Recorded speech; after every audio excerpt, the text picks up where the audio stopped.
migration of the animals from Mount Ararat to where they are today.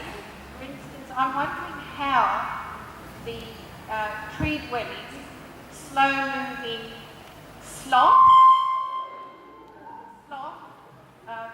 in South America and the koala in Australia, how they have moved from Mount Ararat to where they are now.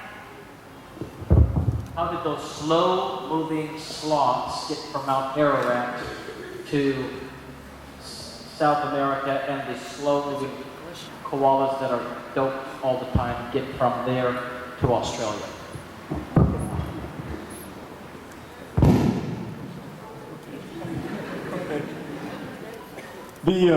I can go with the koala bears. Marsupials being in so many numbers in Australia is an interesting problem for evolutionists and creationists. Why would that be? We do have marsupial fossils outside of Australia. Both creationists and evolutionists believe marsupials, the pouch mammals like kangaroos and koalas and things, and the marsupial tiger, moved through Southeast Asia across the land bridge during the Ice Age into Australia. The problem is there are no marsupial fossils in Southeast Asia. Most people believe that the migration just happened so quickly that the fossils would be rare. There is one marsupial that's pretty much worldwide, and that is the opossum. The opossum is found, and we even have a fossil trail going through Europe across the land bridge to Greenland and Canada, where it migrated into North America. So we do believe that that migration occurred, even though they are slow-moving animals. Of course, this would have happened over many, many centuries. So even though they were slow, they could gradually move from ecosystem to ecosystem, like people would move from community to community, and over many, many dozens of generations, certainly end up in a new environment. One thing you have to understand is that we don't have a time machine either. I mean, we who believe in the Bible, we can't go back in time, and there's a lot of things the Bible simply doesn't tell us. So we're speculating. We don't necessarily have that answer. But all the time you see speculations from scientists that they present as if they're a fact. They're also speculating. They also have to explain, how did those sloths get there? So we can just throw out possibilities. I don't know if they're right or not, but I've read many of them, and maybe one of them is right.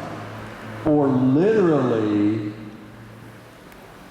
decades, potentially hundreds of years after the flood, there were probably still huge mats of vegetation. For many years, maybe decades after the flood, there were areas of the earth that were still flooded. And there would have been animals that may have found their way onto these floating mats and floated to different areas and moved very rapidly. Maybe there is enormous variations of human beings. There's enormous variations of dogs. There's enormous variations of apes and monkeys. Maybe some of these early sloth-type creatures coming off the ark, maybe they moved faster than the sloths we see today. And what we're seeing today is their descendants who are an animal that adapted very well to jungles because they don't have to move well and they hang from trees, but some of these earlier sloths did move faster. There's a tendency to assume, because we see the continents moving slow today, because radiometric things are happening at a certain rate today, because something we measure is the way it is today, it has always been that way. But there are certain events the Bible tells us happen that were very different than things today.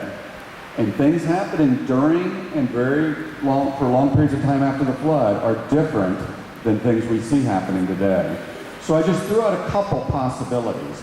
I don't know if they're true. I don't know which one might be part of the answer, and maybe there's things we haven't even thought of yet. But the fact is, we do see a diversity of animals. There has been this flood upon the planet. Animals did spread out afterwards. And that's what makes science exciting, to try to figure out, well, how does it all fit?